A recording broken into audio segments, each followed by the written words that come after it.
रुड़की के इमलीखेड़ा क्षेत्र में लगातार भूमाफियाओं के द्वारा अवैध कॉलोनियां काटी जा रही हैं। वहीं हरिद्वार रुड़की विकास प्राधिकरण के द्वारा आमजन को अवैध कॉलोनियों में प्लॉट न खरीदने के लिए जागरूक किया जाता है, जिससे किसी की मेहनत की कमाई ना डूबे। लेकिन इसके बावजूद भी कुछ भूमाफिया मोटा मुनाफा कमाने के चक्कर में बोली वाली आम जनता की मेहनत की कमाई को तरह तरह के प्रलोभन देकर हड़प लेते हैं, क्योंकि इस तरह की अवैध कॉलोनियों में कोई भी मानचित्र पास नहीं होता है और ना ही किसी तरह के तहसील प्रशासन से अनुमति होती है। इस तरह की कॉलोनियों में अगर समय रहते HRDA कार्रवाई करे तो आम जनता की मेहनत की कमाई बच सकती है। वहीं इमलीखेड़ा नगर पंचायत में भी बिना अनुमति के कॉलोनी काटी जा रही है। हरिद्वार रुड़की विकास प्राधिकरण के उपाध्यक्ष का कहना है कि अवैध कॉलोनियों के खिलाफ विभाग लगातार कार्रवाई कर रहा है। अगर इस तरह का कोई मामला आता है तो कॉलोनी को ध्वस्तीकरण के साथ साथ बड़ी कार्रवाई की जाएगी। मानकों के अनुसार जहां पर कॉलोनी विकसित हुई है, अगर 143 व 5C का होना भी अनिवार्य होता है, तभी जाकर HRDA से अनुमति मिलती है। अंशुल सिंह ने आम जनता से अपील की है कि आप अपनी मेहनत की गाड़ी कमाई से खरीदारी करने जा रहे हैं तो पूरी प्लॉट को जांच परख कर ही खरीदे, जिससे आगे जाकर आपको पछताना ना पड़े।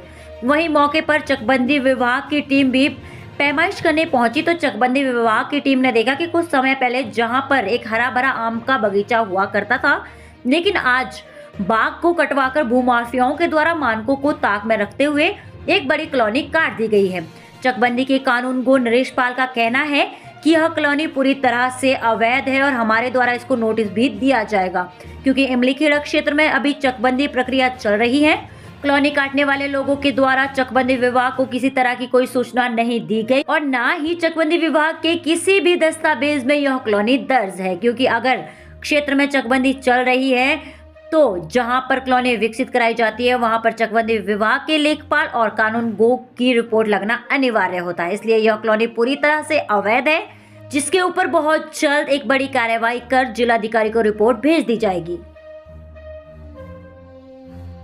काटना और कॉलोनी बनाना दो अलग विषय हैं, क्योंकि बाग काटने की परमिशन जो होती है फॉरेस्ट डिपार्टमेंट या हॉर्टिकल्चर से मिलती है। ऑलरेडी DPO साहब का एक लेटर आ चुका है और हमने उनको पहले ही आगाह कर दिया है कि आप कोई भी परमिशन मत दो 10 या 12 पेड़ काटने की, और अगर आप देते हैं आप हमें अवगत कराइए ताकि हम उस जगह नक्शा ना पा सकें। क्योंकि जब मेरे पास इन्फॉर्मेशन आएगी कि भाई ये वाले हमने परमिशन दी थी तो वहाँ ज़्यादा ये हो गया है, तो मैं आशा करता हूँ कि वो परमिशन हमें रेगुलरली सप्लाई करेंगे, उसके बेसिस पे हम एक्शन करेंगे। Already he is very active, we have a very good DFO। वो हमें इन्फॉर्मेशन अभी जो 1-2 थी उन्होंने दी थी और हमने कार्रवाई भी करी, सीलिंग भी करी वहाँ।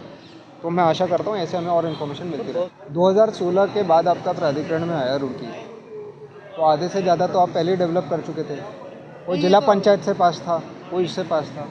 लगातार हमारी कार्रवाइयाँ चल रही हैं और अगर ऐसा संज्ञान में लाता कोई स्पेसिफिक मैटर आप बताएंगे तो हम उस पर भी कार्रवाई करेंगे। तो हमने हॉर्टिकल्चर को ऑलरेडी बोल रखा है, फॉरेस्ट को ऑलरेडी बोल रखा है कि आप परमिशन इस पर रोक लगाइए, जो बगीचे काटने की परमिशन है वो रोक लगाइए, और अगर काटता है आप अपने स्तर से कार्रवाई करिए। और यदि हमारे पास इन्फॉर्मेशन आती है, आपके पास कोई स्पेसिफिक इन्फॉर्मेशन है तो आप हमें दीजिए, हम कार्रवाई करवाएंगे।